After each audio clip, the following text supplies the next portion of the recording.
Во рамки на серијата интервјуа со политичките партии учеснички на предвремените парламентарни избори 2020 година, денешен наш гостин е Рејже Писмаил, носител на листата на политичката партија Левица во изборната единица 2. Добре дојдовте. Добро ден. Изборната кампања почна. Веќе ги презентиравте своите програми пред гласачите. Ки може ли накусо ударно да наброите 5 клучни работи со кои ќе ги привлечете гласовите на граѓаните? Вака, ние пред се ги привлекуваме гласовите на граѓаните со нашата искреност, честност и елан како нова политичка партија која што најбрзо расте и е најнезависна и најнеобична од другите политички партии, затоа што ние сме партија на новата генерација која што е без политички багаж позади себе. Незините, да кажам, раководни луѓето кои што ја раководат партијата на повисоките места се луѓе кои што досега не учествувале во никоја власт, туку политичкото движење на левицата е градено од почеток, од нула, што се вика, до овој степен, да ни се овие втори парламентарни избори. Но доколку би требало да издвоиме нешто од нашата програма, тоа би биле пред се, например, прогресивните даноци кои што ги предвидуваме, како прогресивен данок на добивка и на личен доход. Потоа предвидуваме закон за потекло на имот на политичарите и плюс ревизија на приватизацијата како мерки кои што би требало да ги исправат оние неправди кои што се имаат десено во минатото. Потоа, мислам дека наша исто оригинална идеја и идеја која што другите политички партии не можат да ја елаборираат, затоа што идеолошки не можат да пристапат до тоа. Тоа е нашата заложба за заменување на она дискриминација при вработување, значи позитивна дискриминација по етничка линија. Ние се залагаме за тоа да се замени со социјална позитивна дискриминација при вработување, односно тоа значи дека да имаат одреден предност при вработувањето луѓето кои што се посиромашни и луѓето кои што доаѓаат од посиромашни семејства. Потоа би можел да кажам исто и нашиот став во однос на сегашниот устав, кој што сметаме дека како темел на правниот систем од него извираат многу неправилности. Ние се залагаме во нашата програма за нов граѓански устав кој што ќе ги надмине овие елементи кои што ги има сегашниот устав на еден вид трибализам и самиот устав е сегрегирачки, го сегрегира општеството по етничка линија.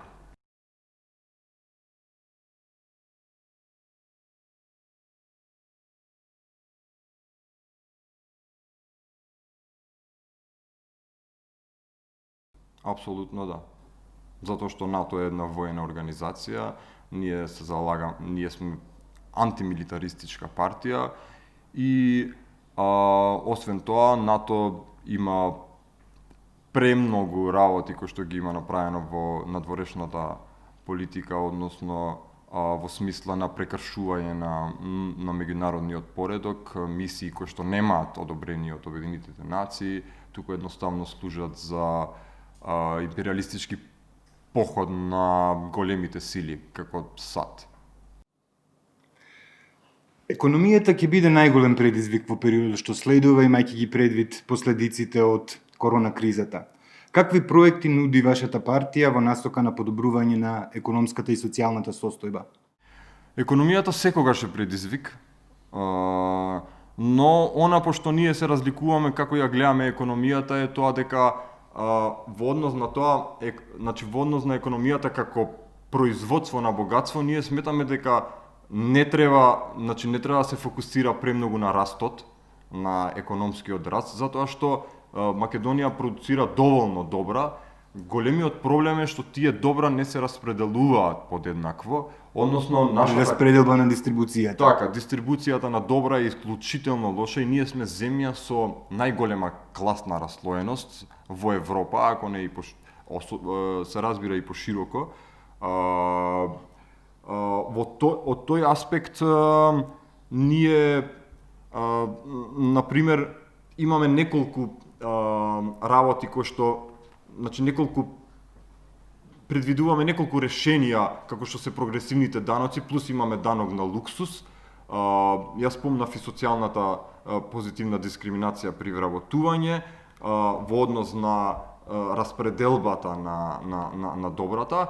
Потоа можам да издвојам исто и нашата идеја за една аграрна банка, државна аграрна банка, која што ќе биде централна институција, која што ќе го раководи земјоделието, значи производството, трговијата со земјоделски продукти, плюс да субвенции, али повеќе субвенции за мали земјоделци и плюс предвидуваме тука оваа институција како централна за земјоделието да го организира тоа како наша најперспективна гранка на Македонија и во исто време најеколошка гранка. Со тоа и сакаме да ги заштитиме нашите еколошки подрачја. Како што знаете, ние сме исто и големи противници на рудниците кои што се отвараат ширум Македонија. Така да мислам дека земјоделието е една важна гранка која што треба да се поттикне кај нас и со оваквата централна институција како аграрна банка ќе се овозможи земјоделието повторно да стане конкурентно. Потоа можам исто да кажам дека нашата идеја за институт за канабис на земјоделскиот институт, на земјоделскиот факултет, кој што нема да се занимава, значи ние предвидуваме и посебен закон кој што ги го регулира. Што би значи легализација на... Да, значи легализација на канабисот за рекреативна употреба, но значи и идеја за развивање на индустријата на канабис како подгранка на земјоделието и со тој закон специјален, како лек специјалис закон, да се уредува трговијата, производството и начинот на користење на канабисот, а не како сега само одредени блиски луѓе до власта да земаат лиценце и да ги продаваат лиценце за огромни пари на странски фирми, а млади деца да се апсат за 2 грама марихуана по град. Имаме неспецифична кампања во специфични услови на епидемија на COVID-19. Како вие се промовирате пред гласачите? Па ние генерално организираме делење на флаери и пристап до граѓаните, разговараме со нив. Се трудиме максимално да ги почитуваме одредбите кои што се од комисијата, нели? Каде што одиме организираме купување, значи организираме наши маски, наши ракавици, но имаме еден проблем што луѓето многу срдечно не примаат и буквално некогаш на улица значи ние се организираме некаде во партија, се организираме неколку луѓе, тука ќе одат тројца, тука петорица, но буквално кога ќе излеземе на терен, луѓе ни се приклучуваат по саат, 15 минути, значи вика и јас сакам да делам со вас.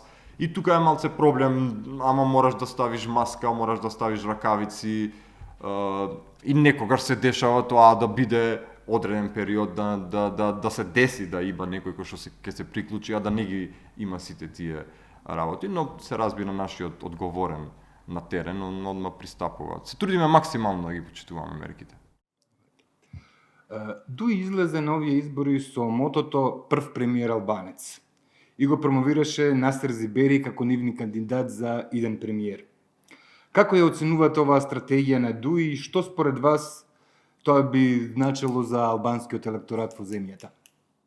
Па пред се мислам дека оваа стратегија на Дуи е еден крик на очај на партијата, која што веќе губи популарност и се држи на стаклени нозе, се држи на сила, би рекол, со оние синџир гласови кои што ги има, како резултат на нејзината улога на биро на вработување. Идејата за премиер албанец е, значи премиер по етничка основа е во крајна линија примитивна, да кажам. Мислам дека електоратот треба да престане да се гледа како етничка група, затоа што буржоаските партии, односно партиите кои што учествуваат во власта, електоратот го гледаат како политички, како конзументи ги гледаат и им пристапуваат како да продаваат некакви производи. Ние електоратот го гледаме како политички чинители, активни чинители. Сметаме дека без нивно учество во јавниот живот, во политичкиот живот и после изборите не може да се направи некои посериозни промени. Затоа сметаме дека треба да се надмине таа етничка сегрегација на електоратот и да се пристапува кон него со чисто политички програми, што се вели. И са во овој дел кога гледаме како исклучително е тешко да се промовираат програми, кога гледаме со каков пристап големите партии пристапуваат, односно како ги привлекуваат глас. Значи, нивната реклама е тотално маркетиншка, што се вели како што кажав, како да продаваат производи. Воопшто не ги образуваат гласачите, тоа е голем проблем според нас. Некои поранешни членови на вашата партија го обвинуваат актуелното раководство на Левица дека презела контрола врз партијата со фалсификување на документи. Ваш коментар на овие обвинувања? Па, мислам дека тука судот донесе неколку одлуки во наша полза и тука завршува приказната, а тие обвинувања се чиста измишлотина и се појавуваат секогаш пред избори. И тоа е индикација со каква намера се. Доколку мислам дека тука има, сега не ги следам толку многу, но има елементи на клевета од некои личности, што мислам дека задолжените институции во државата треба да реагираат на тоа, но сепак мислам дека тоа се минорни ликови кои што намерно се појавуваат баш пред изборна кампања и со тоа не се занимаваме многу. Колку мандати очекува Левица на овие избори? Сметате ли дека ќе имавте поголеми шанси за подобри резултати доколку се изменеше изборниот систем и се воведеше една изборна единица? Апсолутно, ние се залагаме за една изборна единица и цело време имаме критика кон овој изборен модел, како и проблем со овој изборен модел е тоа што тој не е фер, односно значи од многуте системски фаворизации на големите партии, изборниот модел е една од тие и тој ги фаворизира големите партии. И тие меѓу нив имаат некаков прекјутен договор во однос на изборниот модел и секоја партија пред да дојде на власт ветува затоа што од значи одредени меѓународни институции цело време значи праќаат порака дека треба да се смени изборниот модел, но тие ветуваат пред избори, но после тоа си останува по старо, не го менуваат, затоа што знаат дека според нашите проценки ќе изгубат едно 5 пратеници големите партии, 5 до 6, и тоа ќе стане пошаред, младите политички сили ќе можат повеќе да се интегрираат во политичкиот живот и затоа не го прават тоа. Во однос на тоа колку ние очекуваме сега и со овој изборен модел, очекуваме да имаме барем парламентарна група во собранието и се надеваме дека тоа ќе се оствари.